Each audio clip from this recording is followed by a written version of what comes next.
Bonjour les Gémeaux et bienvenue dans votre taroscope pour ce mois d'août. J'espère que vous allez bien, que votre mois de juillet s'est bien passé et que vous êtes prêts à attaquer ce mois d'août. Alors, pour ce mois d'août, le tirage il commence avec le diable, donc on va pas se mentir, on va pas faire semblant. Il y a quelque chose qui prend beaucoup de place en ce moment dans votre vie. Ça peut être une pensée, une envie, une relation, une peur, ça peut être une dépendance. Le plus souvent c'est ça. Mais ça peut être aussi une attraction, une situation qui vous retient plus que vous ne le voudriez, hein. Mais vous allez voir que cette carte, enfin ce tirage, ne vous enferme pas dans cette carte. Puisque juste après, on a le 6 de denier qui parle d'équilibre, de donner et recevoir, de circulation plus juste. Puis on a le cavalier des épées avec le valet des épées qui nous parle beaucoup de mental, de paroles, de messages, de questions. Et en message final, on a quand même le 9 de denier. Et là, on revient à vous, à votre valeur, votre indépendance, votre capacité à ne pas dépendre entièrement d'une réponse extérieure. Donc on va regarder ça plus en profondeur tout de suite, mais avant, comme toujours, je tiens à vous signaler que c'est une guidance qui est générale, elle ne parlera pas à tout le monde, donc prenez vraiment ce qui résonne en vous et laissez le reste de côté. Je vous rappelle également que le tarot n'écrit pas votre vie à votre place.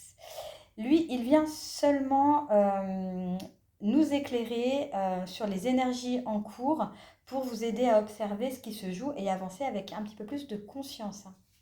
On a toujours notre libre arbitre. Voilà, vous faites ce que vous voulez.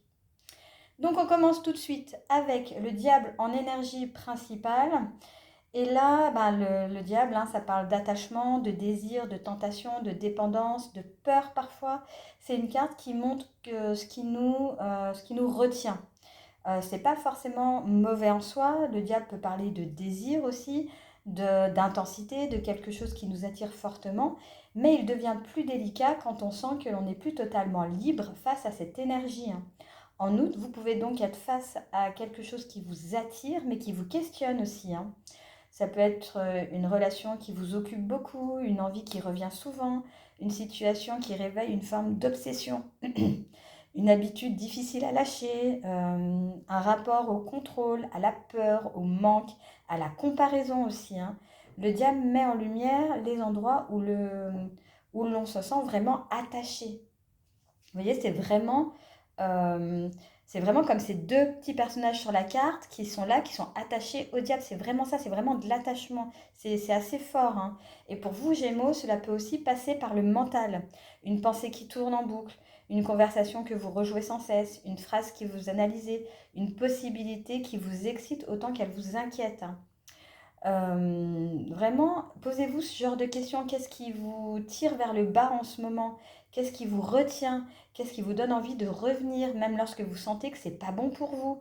Qu'est-ce qui vous fait perdre un peu votre liberté intérieure? C'est une carte qui demande vraiment beaucoup d'honnêteté, hein, parce que parfois on se raconte que l'on choisit une situation, alors qu'en réalité on y revient parce qu'on a peur de perdre quelque chose, hein. Ça peut être de l'attention, ça peut être de l'intensité, ça peut être une sécurité, une possibilité aussi, hein. Donc en outre, le diable vous demande de regarder ce qui vous attache, mais sans vous juger. Très important.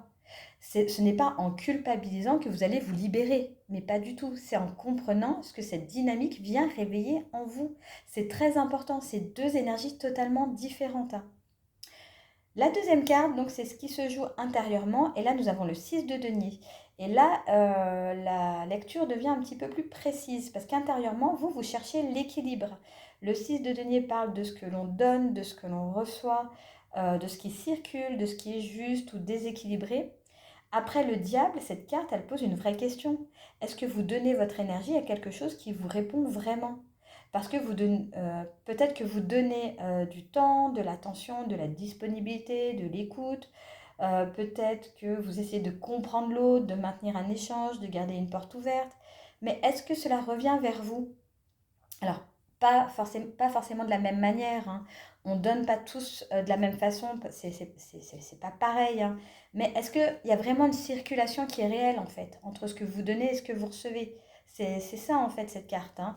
Le 6 de denier peut montrer que vous prenez conscience d'un déséquilibre. Vous donnez trop, ou vous attendez trop, ou vous avez peur de demander, ou vous acceptez peu aussi. parce que vous préférez recevoir quelque chose plutôt que rien. Et là, avec le diable juste avant, la nuance, elle est assez importante. Parfois, on reste attaché à une situation parce qu'elle donne par moment juste assez pour nous faire espérer. Ça peut être une parole, un signe, une attention, une réponse, mais pas toujours assez pour nous apaiser vraiment. Donc le 6 de denier vous demande d'observer la régularité de ce qui revient. Pas seulement les moments forts, hein. Pas seulement les petits signes qui rallument tout, vous voyez, qui rallument la flamme.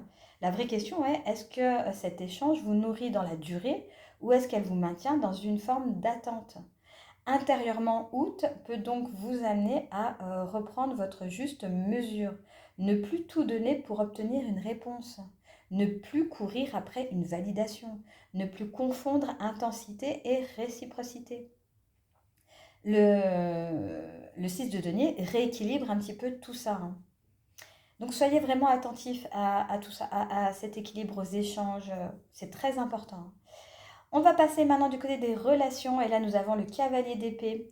Et là, on sent une parole voilà, qui peut être rapide, un échange qui peut aller vite, une discussion qui peut trancher quelque chose. Une réponse qui arrive peut-être de manière assez directe. Le cavalier d'épée dans les relations peut parler de messages, de conversations franches, de mise au point. Quelqu'un peut réagir très vite à une situation ou vouloir régler quelque chose immédiatement, hein. Alors ça peut être vous, ça peut être l'autre, mais ça peut être aussi une dynamique entre vous, hein. Avec le diable en énergie générale, il faut quand même faire attention à la façon dont les mots sont utilisés.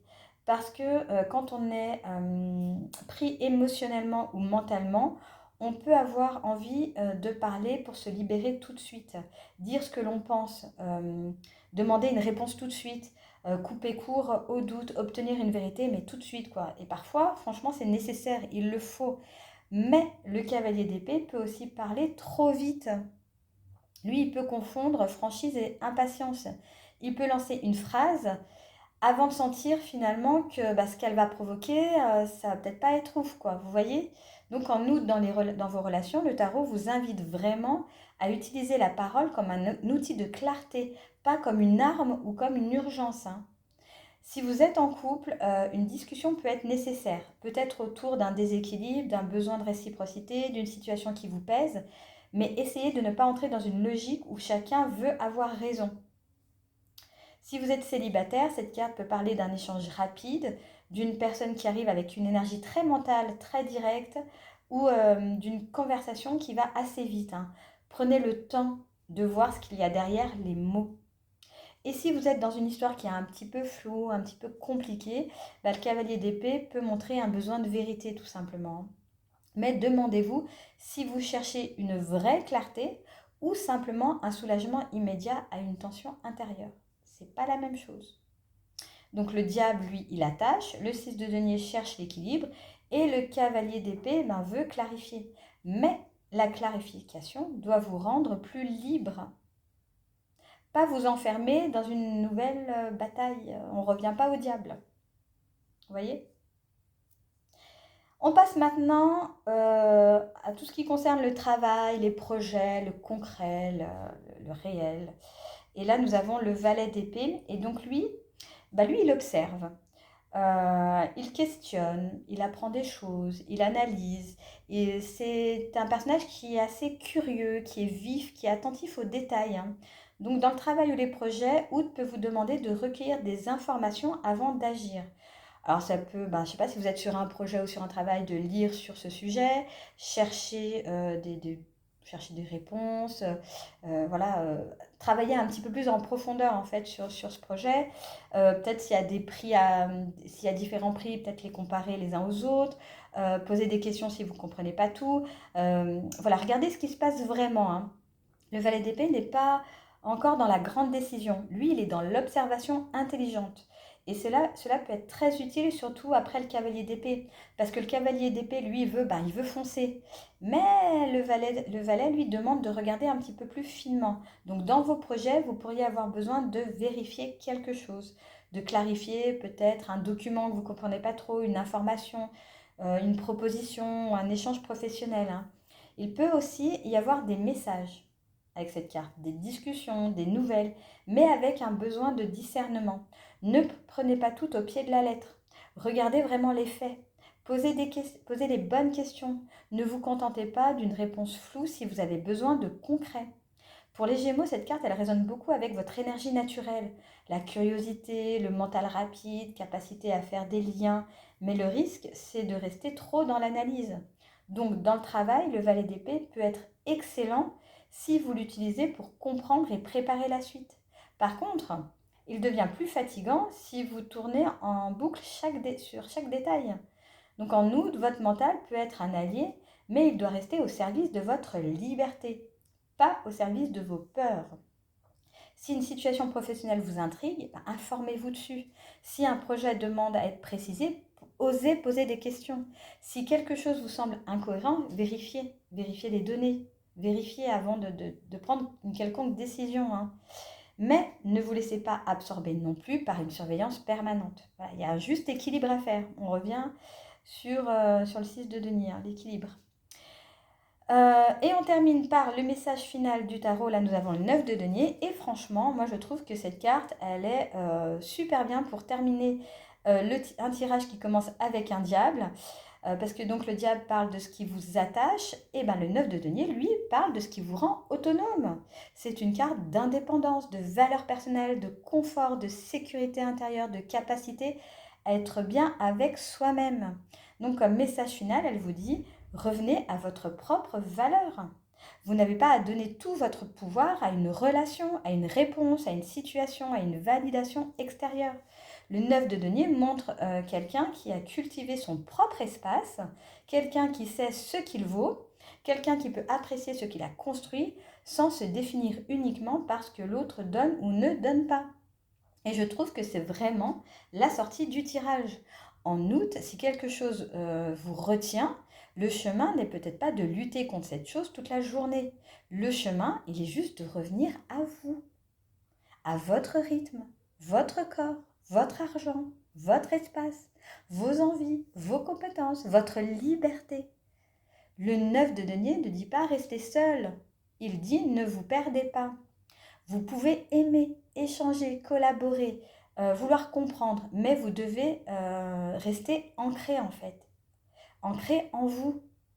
Cette carte peut aussi être vraiment être positive matériellement. Elle peut parler d'une forme de satisfaction aussi, d'un résultat, d'une sécurité, d'un plaisir personnel, de quelque chose que vous pouvez savourer parce que vous l'avez construit. Elle vous invite à reconnaître ce que vous avez déjà, pas seulement ce qui vous manque, pas seulement ce que vous attendez des autres, ce que vous avez en vous, autour de vous et grâce à vous. Elle est magnifique cette carte pour ce tirage. Donc si je résume un petit peu, août vous demande de regarder ce qui vous attache, puis de retrouver une position plus libre. Le diable montre une attraction, une dépendance, une peur, une dynamique qui prend trop de place dans votre vie. Le 6 de denier vous invite intérieurement à remettre de l'équilibre dans ce que vous donnez et ce que vous recevez. Le cavalier d'épée dans les relations peut amener une parole rapide, une discussion franche, une mise au point à manier avec conscience. Le valet d'épée dans le travail et les projets vous demande de poser les bonnes questions, de vérifier, de comprendre avant de vous lancer. Et le 9 de denier vous ramène à votre autonomie, votre valeur, votre espace personnel. Donc ce mois-ci, votre liberté intérieure sera probablement le vrai sujet. Pas une liberté théorique. C'est vraiment une liberté qui est très concrète, celle de ne pas répondre immédiatement à ce qui vous provoque, de ne pas donner plus que ce que vous pouvez donner, de ne pas attendre qu'une personne ou une situation décide de votre valeur. Vous pouvez reprendre votre pouvoir doucement, en revenant aux faits, en observant la réciprocité, en parlant avec plus de conscience, en utilisant votre mental pour comprendre et pas pour vous enfermer. Et en vous souvenant que vous avez déjà une valeur, même si tout n'est pas encore parfaitement clair autour de vous. Si cette guidance vous a parlé, je vous invite aussi à aller voir la vidéo correspondant à votre ascendant et à votre signe lunaire. Votre ascendant, lui, peut préciser la manière dont vous allez agir avec cette énergie du mois, et votre signe lunaire peut venir toucher ce qui se joue plus profondément dans votre ressenti. Par exemple, si votre ascendant est Capricorne, bah, cette guidance pourra peut-être vous aider à voir comment reprendre votre pouvoir de façon très concrète dans vos choix, vos limites ou votre organisation. Et si votre signe lunaire est Scorpion, bah, elle pourra éclairer ce qui se vit plus intérieurement autour de l'attachement, du désir et de la peur de perdre, hein.